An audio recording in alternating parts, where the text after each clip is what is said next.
영을 위한 하나님의 말씀. 오늘도 말씀이 이제 5장 마지막 부분인데 아주 깁니다. 21절 다 이렇게 한꺼번에 여러분 그래도 어떤 내용인가 아는 것이 중요하기 때문에 길매도 불구하고 또 제가 여기를 다 내어놨습니다. 제가 21절 읽고 마지막 43절을 함께 합독하겠습니다.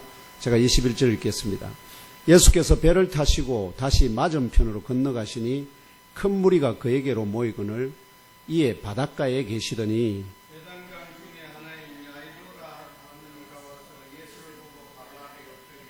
간곡히 구하여 내 어린 딸이 죽게 되었사오니 오셔서 그 위에 손을 얹으사 그로 구원을 받아 살게 하소서 하거늘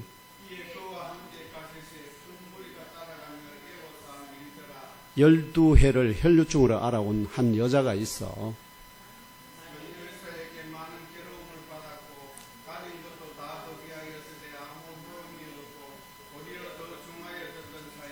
예수의 소문을 듣고 무리 가운데 끼어 뒤로 와서 그의 옷에 손을 대니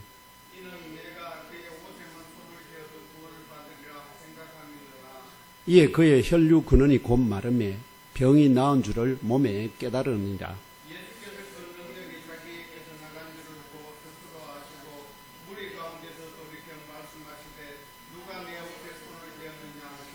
제자들이 여짜오되 무리가 에워싸 미는 것을 보시며 누가 내게 손을 대었느냐 물으시나이까 하되 여자가 자기에게 이루어진 일을 알고 두려워하며 떨며 와서 그 앞에 엎드려 모든 사실을 여쭈니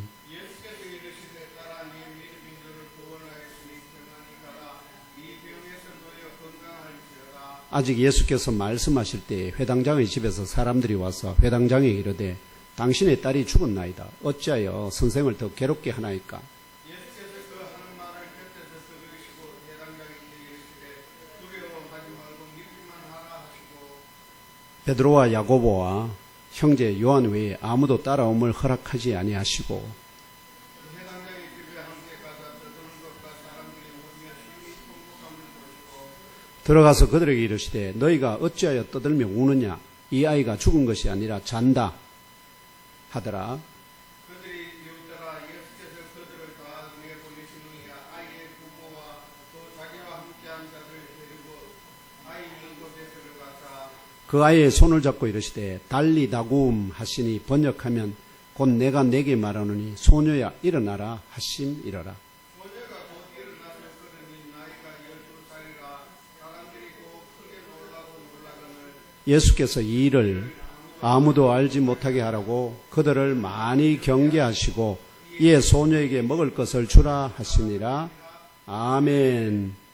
이 제목이 두려워하지 말고 믿기만 하라 이런 제목도 가능한데 사람의 육신과 영도 지배하는 자는 누구인가 이런 부제목을 가지고 오늘 본문의 말씀을 나누고자 합니다.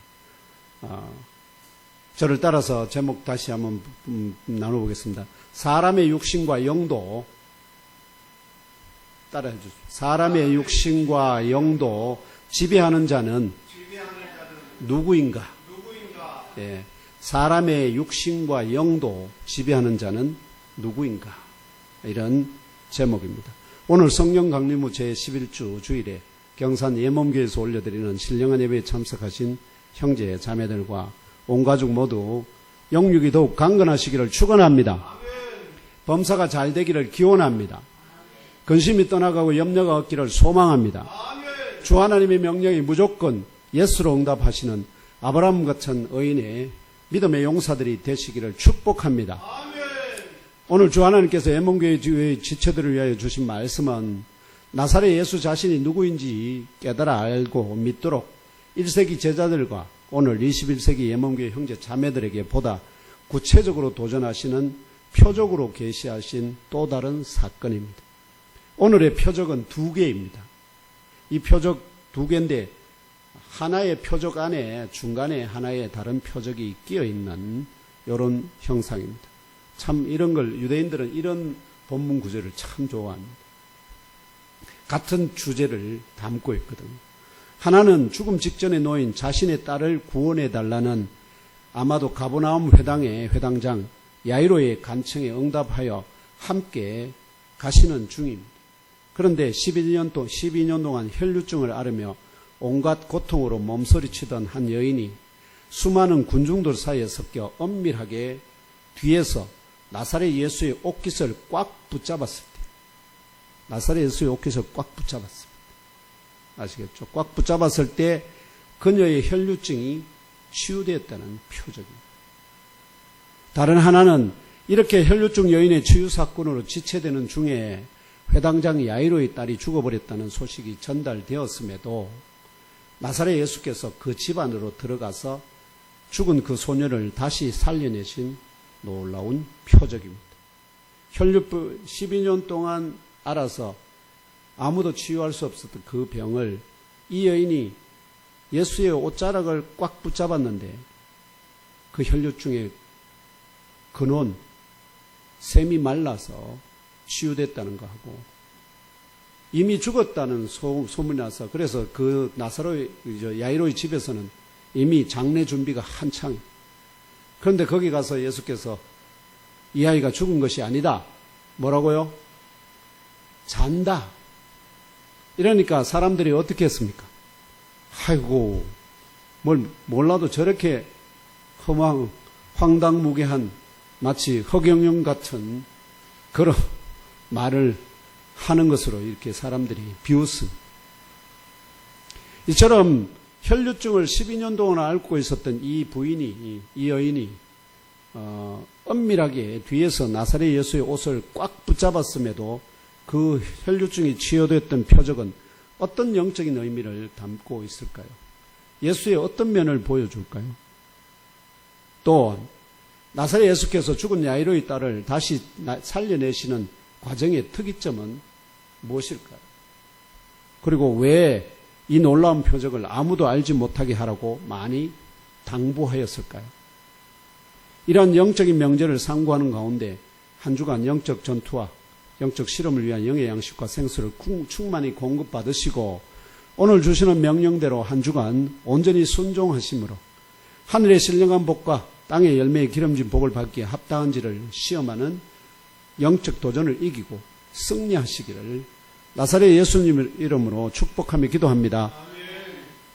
첫째 명제로 혈류증을 12년 동안이나 앓고 있었던 이 부인이 엄밀하게 뒤에서 나사렛 예수의 옷을 꽉 붙잡았음에도 그 혈류증이 치유되었던 표적은 어떤 영적인 의미를 담고 있는지 상고해 봅시다.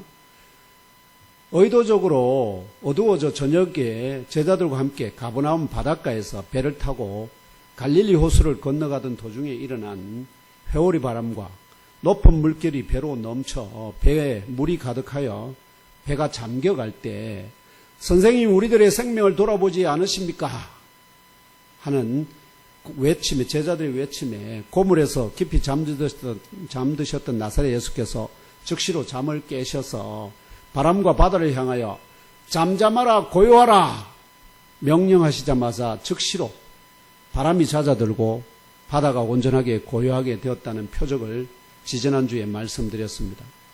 이 표적은 나사렛 예수께서 친히 바람과 바다를 향하여 잠잠하라 고요하라 명령하시는 말을 하심으로 일어났습니다. 그러므로 이 표적이 가리키는 영적 의미는 태초에 하나님이 천지를 창조하셨다는 창세기 1장 1절의 증언과 하나님이 빛이 있으라 하심에 빛이 있게 되었다는 증언, 그리고 물과 땅이 구체적으로 어떻게 창조되었는지는 성경이 침묵하지 않아요. 그럼에도 불구하고 하나님이 땅에게 명령하셔서 땅이 각종 식물과 땅이 각종 생물들을 만들게 하셨다는 증언, 그리고 물에게 명령하셔서 물이 각종 바다 생물들을 만들게 하셨다는 증언을 진리로 믿으면 물과 땅은 절대불변의 모든 영의 본체이신 창조주 여호와 하나님으로부터 직접 나오는 영적인 음성에만 온전히 순종하도록 창조되었다는 창조의 영적인 원리에 따라서 잠잠하라 고요하라 라고 말하는 나사렛 예수의 영으로부터 나오는 영적 음성이 창조주 이들을 창조하신 창조주 여호와 하나님의 영으로부터 나오는 영적 음성과 완전히 일치하기 때문에 가능하다는 겁니다. 의미가 아시겠죠? 예수가 인간으로 보이지만 예수 안에 있는 영은 누구의 영과 동일하다고요? 창조주 하나님의 영과 동일하기 때문에. 그래서 소리가 우리는 뇌가 말한다고 하지만 뇌가 말하는 게 아니라 뭐죠? 영이 뇌에게 명령을 하고 뇌가 그걸 받아서 혀를 움직여서 소리를 방출하지만 그 소리에는 누구의 음성이 달려있다는 겁니까? 영의 음성이 들린다는 거예요. 영의 음성. 여러분들이 말씀하시면 아시겠죠? 박경수 장로님 제게 말씀하시면 박경수 장로님 뇌의 생각이 들려지는 게 아니라 박경수 장로님의 영의 아시죠? 음성이 제게 들려지고 제가 여러분에게 말할 때 저의 영의 음성이 여러분에게 들려지는 겁니다. 그것이 결국 영적인 소통이 일어날 때 여러분에게 뭐가 위로가 돼? 이 말씀이 위로가 되고 평안에 임하게 됩니다. 그래서 말씀은 귀로 듣는 것이 아니고 귀로 들으면 이게 저 신호가 어디로 가냐면 뇌로 가요. 근데 영으로 들으면 영의 귀로 들으면 어디로 간다고요? 영의 마음의 생각에 그것이 잠기 들리게 된다. 그러므로 피조된 사람의 영을 포함한 순수한 영적인 존재들이 있지 않습니까? 제가 지난주에 말했던 천사들, 또 천사들은 일반적으로 아는 그 천사들이고, 그 다음에 그룹들은 날개가 몇이라고 그랬죠? 특징이 2개, 크게 큰 날개 2개, 얼굴이 몇 면으로 되어 있다고요? 4면으로 되어. 그 다음에 스랍들이 있습니다. 스랍은 날개가 몇이라고요? 6이. 그리고 불타오르는 형상으로 생겼어요. 그 다음에 용들이 있습니다. 이런 그 영으로부터 영적인 음성, 그들도 영적인 음성을 낼 수 있거든요. 곧 그들이 만약에 고요하라, 잠잠하라, 고요하라 명령의 말을 하더라도 창조주 여호와 하나님의 영으로부터 나오는 영적인 음성과 전혀 다르기 때문에 바람이나 물이나 땅이 전혀 반응하지 않습니다. 그렇기 때문에 하나님이 창조하신 물질 세계의 모든 것은 그리고 영적인 모든 것은 누구의 음성에만 반응하게 되어 있다고요? 창조주 하나님의 음성만에 반응하도록 되어 있다. 동일하게 회오리 바람과 밀어닥친 물결을 잠잠하게 하며 그 도착한 곳이 거라사인의 땅이었지 않습니까? 그 거라사인의 땅에서 군대 귀신 들린 사람이 나사렛 예수 앞에 나와 엎드려 절하기 전에 미리 그 사람 안에 군대 귀신들을 향하여 너희들은 그 사람에게서 빠져나오라 명령의 말을 하심으로 약 2천이나 되는 군대 귀신들도 나사렛 예수의 말에 복종할 수밖에 없다는 표적을 보여주셨습니다. 이 표적도 나사렛 예수께서 그 사람 속의 군대 귀신들을 향하여 너희들은 그 사람에게서 빠져나오라 명령의 말을 하심으로 일어났습니다. 표적이 그렇게 일어났다는 거예요. 그런데 그래서 이 귀신들 곧 그들의 영이 하와와 같이 큰 용에게 미혹당하여 자신들의 본래의 자리에서 이탈한 용 천사들입니다. 천사들이 타락했다는 것을 어떻게 표현하냐 성경에서는 원래 천사들은 자기의 직분이 다 있어요. 그리고 위치가 있어요. 근데 그 위치에서 어떻게 뱀이 강제로 그들을 용이 끌어내립니다. 그래서 그들이 자기 위치를 떠나게 됩니다. 그래서 본래의 자리에서 이탈함으로 그 영이 부패하고 더럽고 악하게 된 천사들, 이들을 뭐라고 부른다고요? 성경은 그들을 귀신들이라고. 사람이 죽어서 귀신 되는 게 절대 아닙니다. 이 천사들도 나사렛 예수의 말에 절대적으로 복종하는 것을 이 표적이 보여주고 있지 않습니까?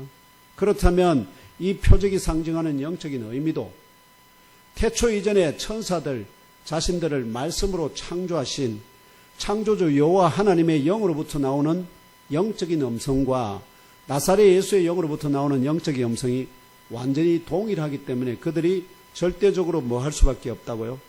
복종할 수밖에 없다 하는 것입니다. 이는 곧 나사렛 예수 안에는 창조주 여호와 하나님의 영과 동일한 성질의 영, 곧 절대 불변에 피조되지 아니한 영이 부여되었다는 진리를 계시합니다. 깨달아 아시고 믿고 진리로 심령 깊은 곳에 잘 박힌 못으로 영접하시기를 축원합니다. 예수님의 영, 사람은 영과 혼과 육으로 되어 있는데 그 영이 우리는 모두 다 누구의 영을 부여받는다고 말씀드렸죠? 아담의 영을, 우리 아버지의 영을, 그 아버지의 아버지의 아버지로 계속 올라가면 첫 번째 아버지가 누굽니까? 아담. 그래서 아담과 동일한 영을 다 부여받습니다. 모든 사람. 그런데 나사렛 예수는 여자의 후손으로서 누구의 영을 직접 부여받았다고요? 창조주 여호와 하나님의 영을 직접 부여받았대요. 그래서 예수가 우리와 다른 겁니다. 영이 다르다는 거예요. 이해하시겠죠? 그런데 오늘 주신 말씀 가운데 드러난 첫째 표적은 12년간을 혈류증으로 온갖 고통을 당하던 한 여인이 창조주 여호와 하나님의 본체적인 영을 소유한 나사렛 예수의 뒤에서 그 옷깃을 꽉 붙잡았을 때 그 혈류증이 치유됐다는 것을 그 몸으로 깨달아 알았다고 증언합니다. 앞의 표적들과 다른 것이 무엇입니까? 앞의 표적들은 전부 다, 지금까지의 표적들은 다 누가? 나사렛 예수께서 친히 자기의 영을 통해서 하나님의 음성을 발하심으로 해서 그 모든 것을 고치시고 귀신들을 쫓아내시고 다 하셨거든요. 그런데 오늘 이 표적은 뭐라는 겁니까? 혈류증을 앓던 이 여인의 표적은 예수님이 뭐라고 말씀하신 게 아니라 이 여인이 어떻게요? 예수의 뒤로 와서 옷자락을 꽉 붙잡았는데 그렇게 앓던 혈류증이 떠나갔다는 거예요. 그래서 앞의 표적들과 다르게 내가 원한다, 너는 깨끗함을 받으라 와 같은 나사렛 예수의 영으로부터 나오는 영적인 음성이 발설되지도 아니하였는데 이렇게 12년간이나 고통당하던 이 여인의 혈류증이 어떻게 치유될 수 있었을까요? 이게 지금 도전하시는 내용입니다. 이 10이라는 12년 동안 혈류증을 앓았다고 하지 않습니까? 10이라는 숫자는 당대 사람들에게 우주입니다. 우주. 즉 모든 것을 포함하는 완전체를 상징합니다. 12년간이나 혈류증으로 고통당했다는 증언은 이 여인을 완전한 고통 속으로 몰아넣었으며 치료와 회복에 관하여 더 이상의 소망을 가질 수 없는 절망적인 상태임을 암시합니다. 오늘 주신 말씀의 26절은 이 여자가 많은 의사에게 많은 괴로움을 받았고 가진 것도 다 허비하였을 때 아무 효험도 없고 도리어 더 중하여져 가던 절망적인 상황이었다고 증언합니다. 이러한 절망적인 상황에서 이 여자가 나사렛 예수의 일에 대하여 듣게 되었습니다. 나사렛 예수가 누구를 고쳤다, 또 어떤 귀신들을 쫓아냈다, 이 얘기를 듣고는 마치 여리고성의 기생 라합처럼 절망적인 상황이었지만 이 여자는 나사렛 예수께서 행하신 일에 대하여 듣자마자 무리 가운데 섞여 오다가 나사렛 예수의 뒤에서 그분의 옷깃을 꽉 붙잡았습니다. 그 이유는 이 여인이 그 나사렛 예수의 옷깃을 꽉 붙잡았던 이유는 뭐냐? 내가 그의 옷의 깃만이라도 꽉 붙잡으면 내가 구원을 얻을 것이다. 그녀의 마음의 생각 곧 영으로부터 나오는 간절한 믿음 때문이었습니다. 그런데 놀랍게도 즉시로 그녀 자신의 혈류의 근원이 마르게 되었습니다. 또한 그녀 자신도 그 고통으로부터 나음을 받았다는 것을 그 몸에 자각하게 되었습니다. 이러한 순간에 자신을 둘러싼 군중들의 입사인 채 회당장 야이로의 집을 향하여 나아가던 나사렛 예수께서 자신의 안에서 밖으로 나가는 치유의 능력을 스스로 깨달아 아시고는 갑자기 획 돌아서시며 묻습니다. 앞으로 이제 나사렛의 집을 향하고 가고 있는데 누가 자기의 옷자락을 꽉 잡자 자기 안에서 뭐가 나갔다고요? 능력이, 치유의 능력이 자기에게서 밖으로 나갔다는 것을 예수께서 깨달았다는 거예요. 그러니까 예수께서 획 가던 길을 획 뒤돌아보면서 누가 내 옷에 손을 대었느냐? 이렇게 물었습니다. 이 물음을 들은 제자들이 오히려 반문합니다. 선생님, 사방에서 선생님을 누르고 있는 중에 이 무리가 보시고 있지 않습니까? 그런데 누가 나의 것을 붙잡았느냐고, 꽉 붙잡았느냐고 물으십니까? 어떤 사람이 근데 누가 알겠습니까? 이런 뜻입니다. 우연히 서로 부딪혀 일어난 일이 아니겠습니까? 하는 의미입니다. 그런 물음이 무의미하지 않습니까? 하는 의미이기도 합니다. 그런데도 나사렛 예수께서는 이것을 행하였던 그 여자를 보시기 위하여 자신의 주변을 빙 둘러봅니다. 자신을 빙 둘러봅니다.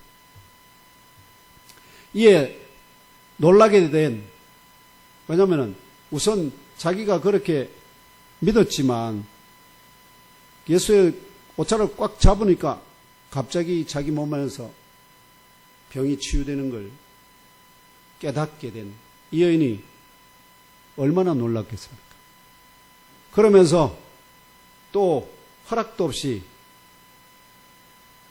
말하면 예수의 옷자락을 붙잡았기 때문에, 그래서 그것이 말하면은 잘못한 것이기 때문에 놀라고 또 떨며, 그리고 어떤 일이 그녀 자신에게 발생한지를 알고 있던 그 여자가 결국은 나사렛 예수 앞으로 나옵니다.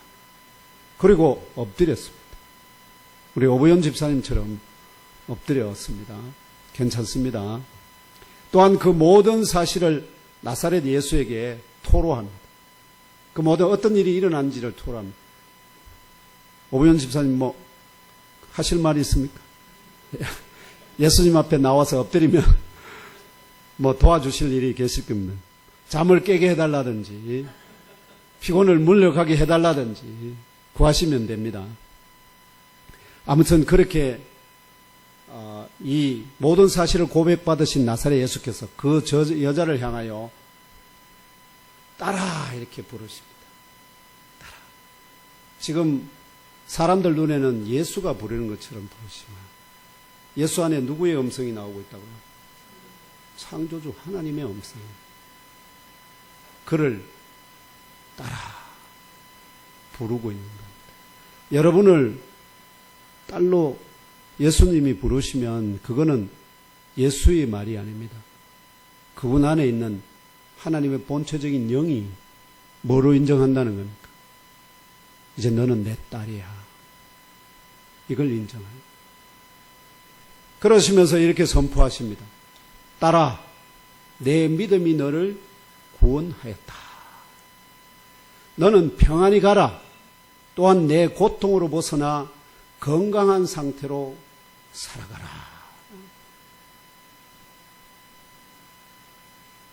이 여인은 평생에 하나님 앞으로 들림받는 그날까지 어떻게 살았을까요?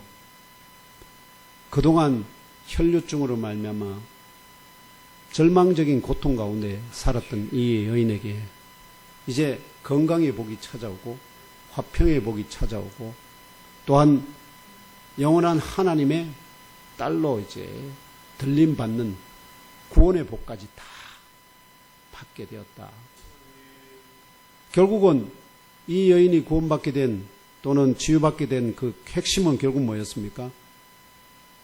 12년간 혈류증으로 빠져 있었던 완전하고 절망적인 고통으로부터 이 여자를 벗어나게 하고 평안하고 건강한 상태로 평생 살아갈 수 있도록 회복해 하고 구원하게 만든 것은 그 여자의 단순하고도 순전한 믿음 때문이었습니다. 절망적인 고통 가운데서 나사렛 예수의 일을 듣고는 내가 그의 옷깃만이라도 꽉 붙잡으면 내가 구원을 얻을 것이다. 그녀의 마음에 이게 생각이잖아요. 여러분들 생각이잖아요. 근데 이 생각이 그것이 진짜인 것은 뭐로 나타날까요? 예수에게 다가가고 그 생각 그대로 어떻게요? 그걸 꽉 붙잡았을 때 그게 살아있는 믿음이거든.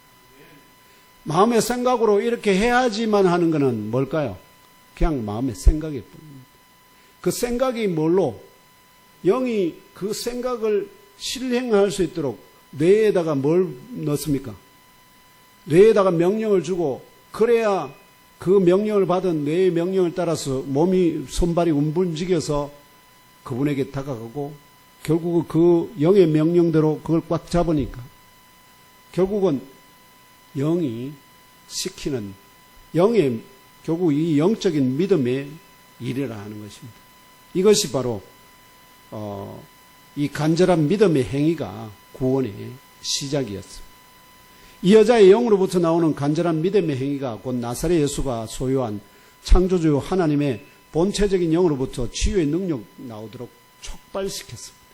그러니까 예수님은 우리가 꼭 예수님이 뭐라고 말씀 안 하셔도 우리가 예수님 앞에 가서 뭐 하면요, 믿음을 가지고 그분에게 나아가서 그분의 옷자락이라고 꽉 잡고 요청하면은 뭐든지 들어주실 수 있다 하는 그 순전한 믿음 갖고 그분에게 나아가서 나에게 복 주시지 않으면 절대로 이웃 옷깃 못 놓습니다 하는 그렇게 해서 복을 받은 대표적인 사람이 누구였을까요? 야곱입니다. 야곱. 야복강가에서 아시죠? 실험하던 그 천사가 자기가 이겼는데 천사가 떠나갈래 하니까 어저께요. 그 딱 붙잡고는 절대 안 놔주면 왜? 나를 축복하기 전에는 절대로 놓아줄 수 없습니다. 하니까. 그래서 그때 뭐를 바꿔줍니까? 이름을 바꿔줍니다. 야곱은 남의 발꿈치를 잡는 자입니다. 이게 아주 문제죠. 왜냐하면 태어날 때 형이 에서가 먼저 나오는데 에서 형보다 자기가 먼저 나오려고 형의 발꿈치를 잡고 나왔거든. 발꿈치를 잡아 당겼다 이 말이에요. 그런데 결국 둘째로 나왔는데 결국 야곱에게는 엄마 뱃속에서부터 뭐가 있었느냐? 영적인 그런 사모함이 있었어. 영적인 사모함. 결국 그것이 그를 뭘로? 이름을 야곱에서 남의 발꿈치를 잡는 자에서 이스라엘. 하나님과 겨루어 이긴 자. 하나님과 겨루어 이긴 자. 이게 이스라엘입니다. 그래서 이스라엘 민족의 그 이름을 얻게 만든 자가 바로 야곱인데 그게 야복강가에서 그 천사의 하나님의 사자의 그 발꿈 꽉 붙잡아서 절대 놓지 않았던 그 간절한 마음으로 그런 마음으로 기도하심으로 여러분들 인생의 모든 문제들을 뚫고 나가는 그런 아름다운 성도들, 믿음의 성도들 되시기를 주 예수 그리스도의 이름으로 축원합니다. 또한 누가 내 옷에 손을 대었느냐 하는 나사렛 예수의 물음에 그녀가 그냥 모른 척하고 그랬으면 어떻게 됐을까요? 그 혈류증은 고침을 받았겠지만 그 뒤에 이어주는 복이 뭐였습니까? 혈류증이 고쳐짐과 동시에 뭐를 받습니까? 평안과 너는 평안할지어다. 그리고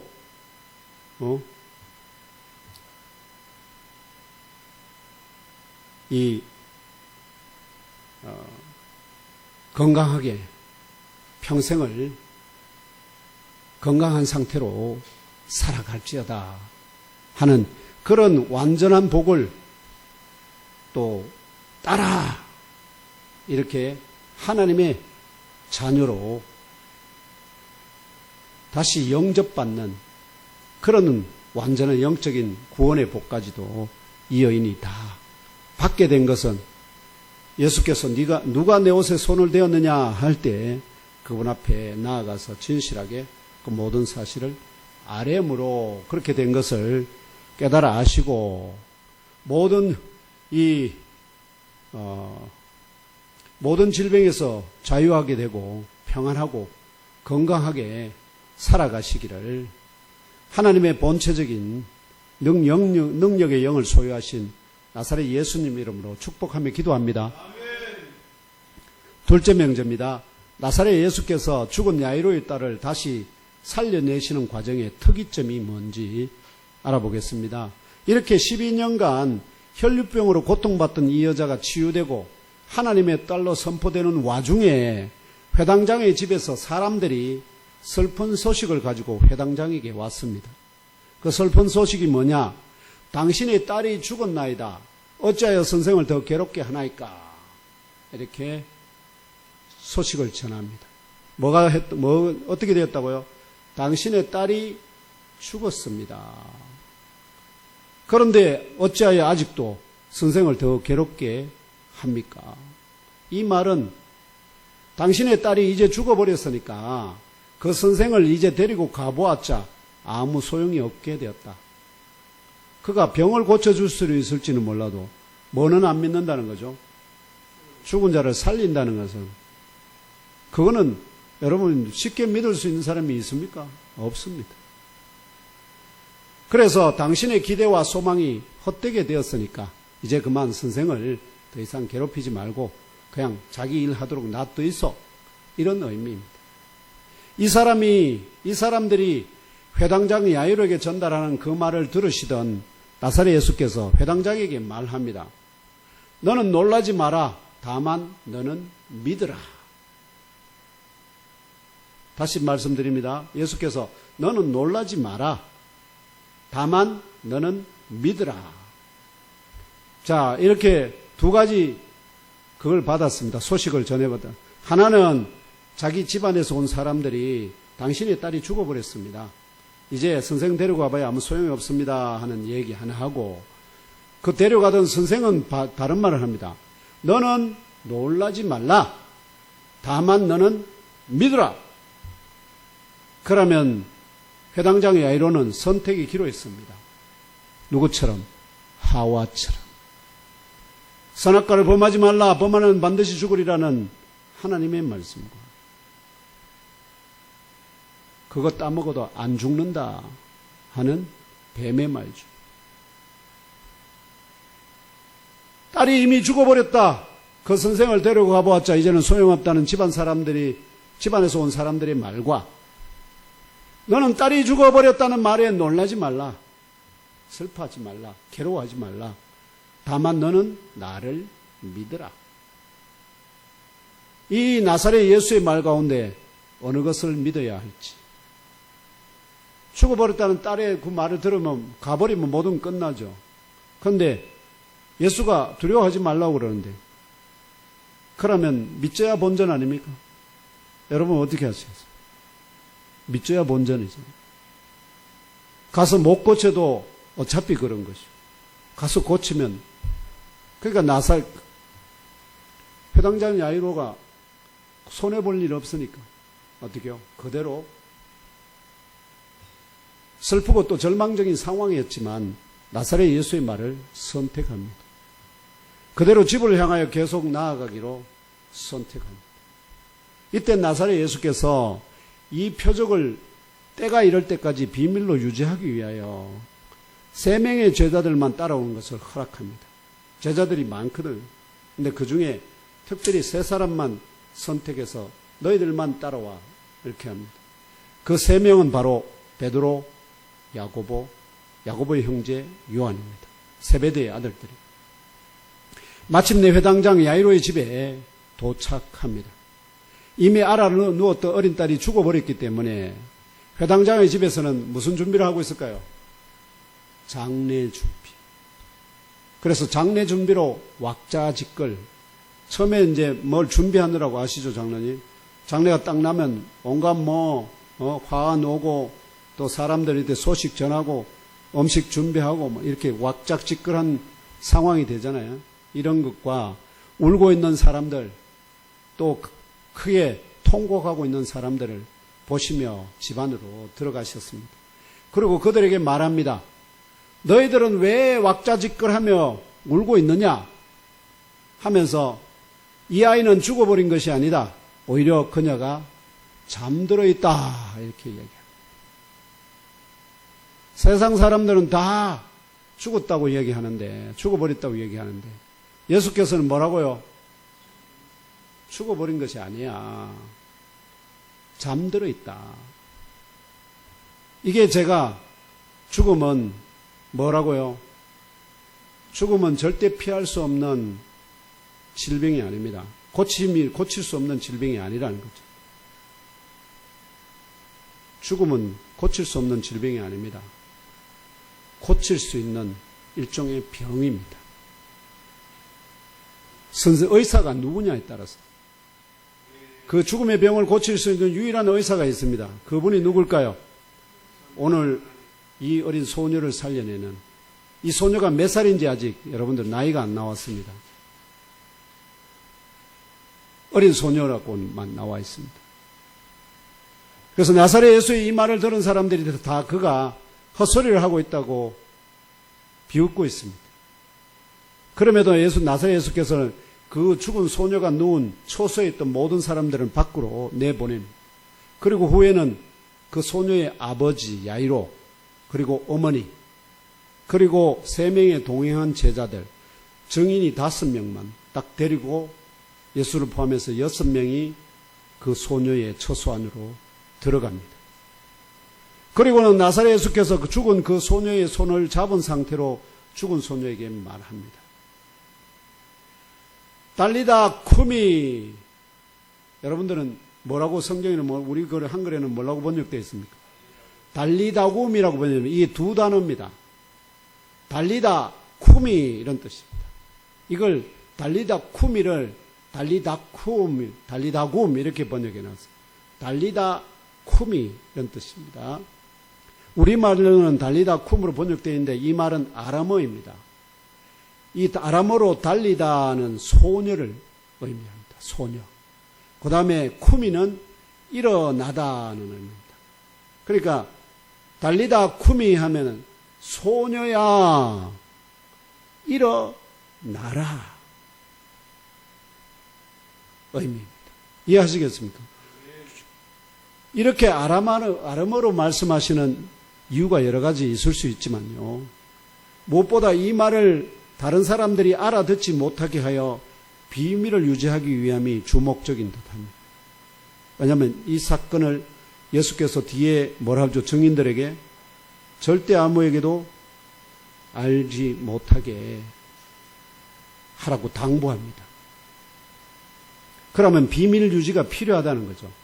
그 비밀을 유지하기 위해서 아람어로, 다른 사람들이 알아듣지 못하는 아람어로 뭐라고 했다고요? 달리다 쿠미. 그 소녀를 해서 달리다 쿠미. 그러면 어른들도 알아듣지 못하는 이 소리를 이 죽은 소녀가 알아들을 수 있었겠습니까? 없었겠습니까? 당연히 알아듣지 못하죠. 그럼에도 불구하고 이 죽은 소녀는 이 달리다 쿠미 하는 말이 선포되자마자 즉시로 그 소녀가 깨어 일어났습니다. 그리고 그녀가 걷습니다. 이 그녀가 걷는다 이 말에 대해서 이 성경 기자 마가는 그녀가 걸을 수 있는 것은 그녀의 나이가 아주 유아가 아니라 몇 살쯤이 되었기 때문에 12살 정도 되었기 때문에 걸을 수 있었다. 이렇게 증언하고 있습니다. 이렇게 죽어버렸다던 그 소녀가 처소에서 걸어 나옵니다. 그러니까 그 집안에서 장례 준비를 하던 모든 사람들이 큰 놀라움으로 놀라 자빠졌습니다. 여러분들 가정에서 이런 일이 일어나면 놀라지 않겠습니까? 놀라 자빠지겠죠? 지금 우리는 안 놀랍니다. 그런데 1세기 그 당시의 사람들은 어떻게 해요? 놀라 자빠졌습니다. 지금도 우리 실질적으로 이런 일이 일어나면 우리는 놀라 자빠집니다. 이렇게 죽어버렸던 이 12살 소녀가 나사렛 예수에 알아들을 수도 없었던 달리다 쿠미라는 아람어 선포에 죽음으로부터 마치 잠에서 깨어 일어나듯이 그 소녀가 일어나고 걷게 된 이유가 뭘까요? 이 표적에 대해 더 구체적으로 증언하고 있는 이런 일의 전문인 사람이 누굴까요? 의사. 의사 하면 누굽니까? 누가. 마태도 이 사건을 기록하고 있는데 이 부분이 없습니다. 오직 누가만이 전문적인 의사로서 이 소녀가 살아나게 된 그 과정을 얘기해 줍니다. 누가복음 8장 54절, 55절을 함께 읽으며 그 이유를 상고해 봅시다. 넘겨주세요. 54절, 55. 네, 함께 읽겠습니다. 시작. 예수께서 아이의 손을 잡고 불러 이르시되 아이야 일어나라 하시니, 예, 그게 바로 달리다 쿰입니다. 이거는 번역을 해놔버렸어요. 아예 헬라어로 번역해놔버렸는데, 원래 처음 마가가 제일 먼저 이 본문을 기록했는데 예수께서 직접 하신 말씀은 달리다 쿰이었습니다. 이 달리다 쿰이 하시니, 다시 읽겠습니다. 시작. 그 영이 돌아와 아이가 곧 일어나거늘 예수께서 먹을 것을 주라 명하시니. 자, 여기 보면은 예수께서 달리다 쿰이 하시니 뭐가 돌아왔다고요? 그 영이 돌아왔다고요. 그러면 소녀가 죽었다는 것은 어떤 것도 의미입니까? 그 영이 그 소녀로부터 떠나갔다는 얘기예요. 그 떠나갔던 그 소녀의 영이, 예수께서 달리다, 그 소녀를 달리다 쿰이 하니까 그 영이 그 소리를 듣고 어떻게 해요? 그 소녀에게로 되돌아와서 살렸다. 마치 하나님이, 창조주 하나님이 어떻게 해요? 흙덩어리에 사람을 몸을 지으시고 마치 코에 그 생기를 풀어 넣으시듯이 예수께서는 뭐라고 한다고요? 달리다 쿰이 하니까 그 영이 다시 돌아와서 그 소녀에게 돌아와서 그녀를 살려내었다.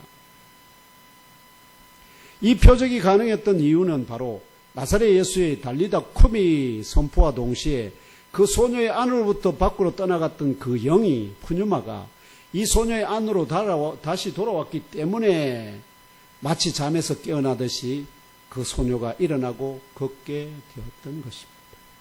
그러므로 창조주 여호와 하나님이 흙으로 만든 사람의 육신 안에 영을 부여하심으로 사람을 살아 움직이는 존재로 창조하셨다는 창조 기사대로 사람은 그 영이 안에 내재해 있으면 살아 움직일 수 있지만 그 영이 안에서 밖으로 떠나가면 결국 죽어버린다는 진리를 계시합니다. 이해하십니까? 아멘. 이것이 진실인 것을 또 증언하는 아주 중요한 본문들이 있습니다. 사도행전 7장 59절과 60절, 그리고 요한복음 19장 30절을 연인으로 읽으며 영, 푸뉴마입니다. 헬라어 언어는 푸뉴마인데 우리말은 이 번역을 약간 여러분이 혼돈을 할 수 있도록 약간 의미가 희석시킵니다. 아무튼 영이 떠나가면 사람이 죽어버린다는 진리를 상고해 봅시다. 함께 읽겠습니다. 시작. 그들이 돌로 스데반을 치니 스데반이 부르짖어 이르되 주 예수여 내 영혼을 받으시옵소서 하고 무릎을 꿇고 크게 불러 이르되 주여 이 죄를 그들에게 돌리지 마옵소서 이 말을 하고 자니라. 예수께서 신포도주를 받으신 후에 이르시되 다 이루었다 하시고 머리를 숙이니 영혼이 떠나가시니라. 아멘. 야이로의 딸에 대해서는 푸뉴마를 영이라고 번역해 놓고 지금 이 스데반의 영혼 푸뉴마는 영혼이라고 번역해 놨어요. 또 예수님의 영도 푸뉴마도 영혼이라고 번역해 놨어요. 이건 영혼으로 번역하면 안 됩니다. 제가 확실히 말씀드려요. 이건 영으로 번역해야 됩니다. 다. 그래서 오늘 본문에서 헬라 푸뉴마를 영으로 아까 마가복음에서 번역해 놓고 위에 제시한 사도행전 요한복음은 푸뉴마를 영혼으로 번역하여 일관된 이해를 방해합니다. 헬라 푸뉴마는 창조주 여호와 하나님께서 첫사람 아담과 하와의 창조 때에 그 코에 생기를 불어넣음으로 사람의 육신 안에 부여된 영을 의미합니다. 그래서 사람을 무슨 동물이라고요? 영적인 동물. 왜? 동물은 영이 없습니다. 혼과 육으로 되어 있는데 거기에다가 사람은 뭐가 부여되어 있다고요? 영이 부여되어 있다. 그래서 똑같이 사람이 혼과 몸으로 이루어진 영에다가 그 몸에다가 영을 부여하지만 그러나 영이 빠져버리면 이게 몸만 살아 움직이질 않습니다. 동물과 달라요. 아시겠죠? 동물은 혼과 육으로만도 살 수 있는데 사람은 혼과 육으로 되어 있지만 거기다 영을 부여한 이 영이 빠지면 죽어버린다고요. 이와 동시에 이 표적은 나사렛 예수의 영으로부터 뭐가 나왔습니까? 달리다 쿠미라는 영적인 음성에 이 소녀의 안으로부터 떠나갔던 이 영이 안으로 되돌아오고 다시 살아났다는 이 표적은 나사렛 예수께서 창조주 여호와 하나님의 본체적인 영을 소유하고 계시다는 진리를 계시한다는 것을 깨달아 아시고 믿고 심령 깊은 곳에 온전히 영접하시기를 축원합니다. 아멘.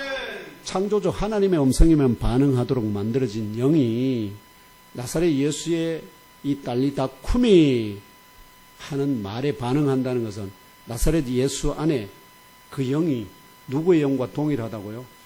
창조주 하나님의 영과 동일하기 때문에 그 음성에, 영적인 음성에 이 영이 반응한다. 이렇게 귀하고 놀라운 창조주 여호와 하나님과 동일한 권능으로 이 12살의 죽은 소녀의 영을 그 안으로 다시 돌아오게 하심으로 다시 살려내신 나사렛 예수께서 이 목격자들 몇 명입니까? 5명이지 않습니까? 회당장 야이로 아버지죠. 그 부인 어머니 그리고 세 제자 베드로 야고보의 형제 요한에게 이 일을 아무도 알지 못하게 하라고 많이 당부합니다. 그 후에 이 소녀에게 먹을 것을 주라고 이렇게 명령하는데요.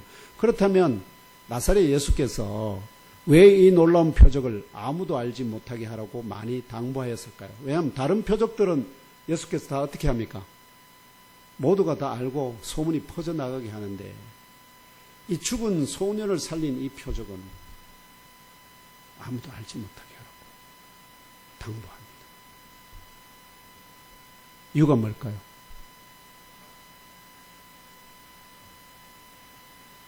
권영 집사님 할 말이 입이 이만큼 나오는데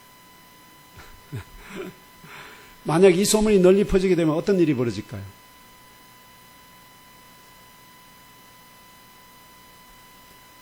자신들의 사랑하는 죽은 자들을 살려달라고 그 시체들과 함께 나사렛 예수 가는 곳곳마다 그 앞에 장사진을 이루지 않을까요? 무슨 말인지 이해됩니까? 나사렛 예수가 죽은 자를 살려냈다 이 소문이 아직 공성의 끝에는 어차피 알게 되지만 근데 공성에 지금 막 시작하는 이 과정에서 이게 알려지게 되면 어떻게 될까요? 가는 곳곳마다 누구와 마주칠까요? 시체를 마주쳐야 된다니까요. 그래 되면 예수께 부탁해서 살려달라고 부탁하는데 예수께서 거절할 수 있을까 없을까요? 예수님은 사람들이 부탁하는 걸 거절하신 법이 없습니다. 딱 거절한 게 하나 있기는 합니다. 형제들까지 재산 싸움이 났습니다. 그래서 한 형제가 동생이 아무래도 재산을 분배해서 좀 적게 받았나 봅니다. 그래서 예수님한테 와서 부탁합니다. 우리 형에게 얘기해서 재산을 좀 공평하게 나누게 해달라고. 그럴 때 부탁했습니다. 예수님은 그 외에 다른 부탁은 거절한 적이 없습니다. 그런데 예수님 뭐라고 대답했었을까요? 야, 이 사람아, 누가 나를 너희들의 재판장으로 세웠냐? 그거는 누구에게 가서 물으라고요? 우리도 재산 문제 발생하면은 어디 예수님한테 가서 묻습니까? 누구한테 묻죠? 법에 호소해야지, 법에. 근데 그 문제를 예수님에게 가고, 예수님은 그런 문제에 해결하러 오신 분이 아니다. 한 번 죽는 게 사람에게 정한 것이기 때문에 이미 죽은 자들을 예수께서 살리기 위해서 이 세상에 오신 것은 아닙니다. 예수께서 오신 목적은 뭡니까? 모든 사람이 죽음에 이르는 병을 앓고 있습니다. 죄와 사망의 종으로 죄가 그들을 죽음으로 이끌어가는 이 병균이거든. 예수는 바로 이 병원균을 어떻게 해요? 택한 자들로부터 다 제거시키기 위해서 오셨습니다. 그렇기 때문에 죽은 자를 살리는 것이 아니라 어떻게 해요? 죽어가고 있는 자들을 살려내는 것이 당신의 목적입니다. 그러므로 나사렛 예수께서 이 세상에 성육신하신 척제되는 목적인 자기 백성들을 그들의 죄에서 구출해내는 이 소명이 크게 방해받지 않도록 하기 위함입니다. 데리고 나오면 예수께서 부득불도 어떻게 해요? 고쳐줄 수밖에 없거든요. 고쳐줄 수밖에 없습니다. 다시 말하면 죄와 사망의 종으로 사로잡힌 사람들 가운데 하나님의 택함을 입은 자들을 의와 생명의 종으로 구출해내는 첫째 되는 영적인 사명이 방해받지 않도록 하기 위하여 이 놀라운 표적을 때가 이럴 때까지 아무도 알지 못하게 하라고 많이 당부하신 것입니다. 그 이후에 예수께서 결국 부활 성천하신 이후에 이 증언들이 다 기록되거든요. 그때는 알아도 예수에게 이 땅에 안 계시니까 그분에게 못 나아가죠. 결국은 누구에게 나아갈 수밖에 없습니까? 예수의 위임을 받은 자들이 누굴까요? 사도들이고 교회거든. 교회로 찾아오라는 교회로. 그렇지만 교회의 사명은 어떻게 해요? 이미 죽은 자들을 살려내는 것이 아닙니다. 동일하게 예수께서 하신 것처럼 죽어가고 있는 자들을 그들의 죄에서 구출해서 하나님 앞에 올려드리는 것이다 하는 것이기 때문입니다. 그래서 21세기 오늘 이 두 가지 표적을 접하시는 예문계 형제자매 여러분은 이 나사렛 예수 안에 창조주 하나님의 여호와 하나님의 본체적인 영이 내재해 계시며 이걸 첫째로 믿으셔야 됩니다. 이게 핵심이에요. 예수가 누군가 예수의 신성과 인성에 대해서 논하려면 이 신성이 바로 어디에서 나온다고요? 예수의 이 영에서부터 나오기 때문에. 다시 한번 말씀드립니다. 나사렛 예수 안에 창조주 여호와 하나님의 본체적인 영이 내재해 계십니다. 아멘. 그리고 그 본체적인 영으로부터 창조주 여호와 하나님과 동일한 영적인 음성을 발하시는 나사렛 예수를 믿으시기를 바랍니다. 아멘. 그분을 영접하며 날마다 깊이 사귀어 하시기를 바랍니다. 아멘. 경배하시기를 하나님의 본체적인 영을 소유하신 예수님 이름으로 축복하며 기도합니다.